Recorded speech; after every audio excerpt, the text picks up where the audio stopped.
Color can make or break a painting. And if you find color, the choice of color and the way that you use color, a little bit complicated in your paintings, trust me, you're like the majority of people. There are people out there that just are naturally very good with color, but the majority of people do stumble and do hesitate when it comes to the colors that they use. Not just down to which tube of color they're using, but how they actually choose the color. Do they paint a bright blue, a dull blue, a cool blue, a warm blue?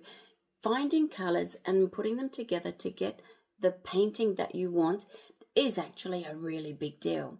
So what I want to do this Monday, the 20th of July, is I want to continue the work that we were doing last week on the 4 foundational choices that every painting needs to master. And this is structure, tonal values, contrast, and edges. These 4 foundationals, in my opinion, are the foundationals. Okay, so this is the foundation of any painting, any drawing. These are the ones that really do matter. So where does color fit in? Where does color fit in? Everybody loves color. Color is a big deal. But why is color not a foundational? And what is it and how do you use it? So color brings emotion. Color brings perception, understanding of the subject. If I was to tell you that the sky is blue and the grass is green, yet I paint my grass pink and my sky brown, it's going to change your understanding of the subject. It's actually going to make the subject harder to understand. If I choose my colors in a way, I can uplift my subject. I can squash my subject and make it depressing. I can change the mood of a subject just by changing my color.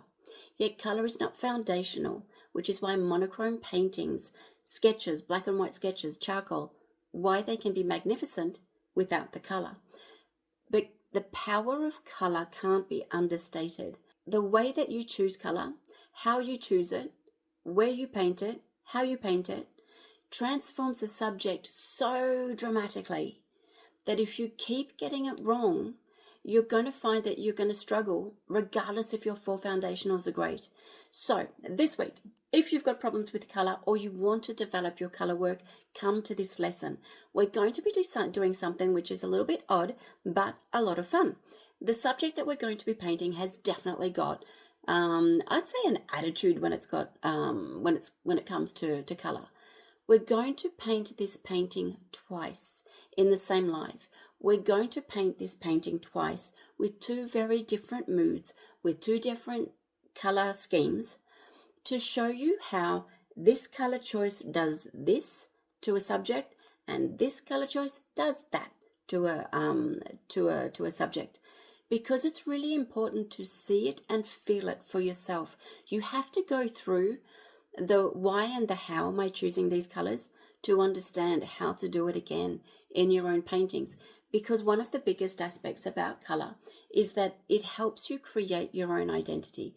Everybody has natural color choices. We all navigate to our favorite colors.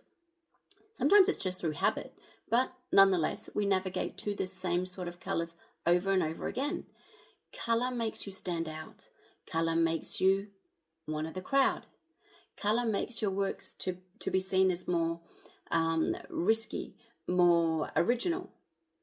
Color changes the perception and the emotional input that the spectator brings to your painting, and absolutely changes the way the judge sees your paintings, whether that be for an exhibition or a competition, or perhaps even for sales.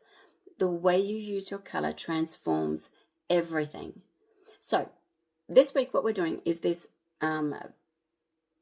facade scene.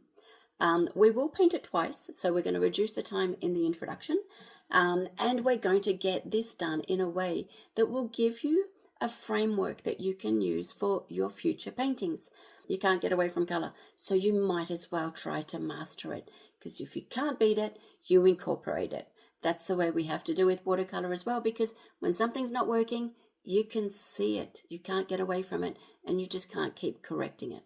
So you have to grasp color in a way that suits you and is easy for you to apply and get good results with, in a way that you want to. So all of that we're going to talk about this Monday, the 20th of July. It again is going to be another big live, but I really like big lives anyway, because I like it when we do stuff that changes things. But we're going to keep bringing in those 4 foundationals. We're going to keep building on that, and now look at the role color has on the impact of these 4 foundationals and the results you get in your paintings. Kind of cool. So with that, I shall say I see you on the 20th of July. And just remember that if you join the live and you wish to paint along, feel free. You don't have to paint along. You can just come and watch. But if you want to paint along and you would like to have a critique of your painting, then just ask. And at the end of the session, you'll get a critique of your painting that you've done, which will give you feedback and understanding on what's working, maybe what you could do differently, and answer questions that you have. And if you can't join us on Monday, then just by inscribing, you'll get the link to the recording, which you can watch over and over again, because you keep live access to the recordings of the lives. So with that, I shall say, I will see you on Monday. Happy painting.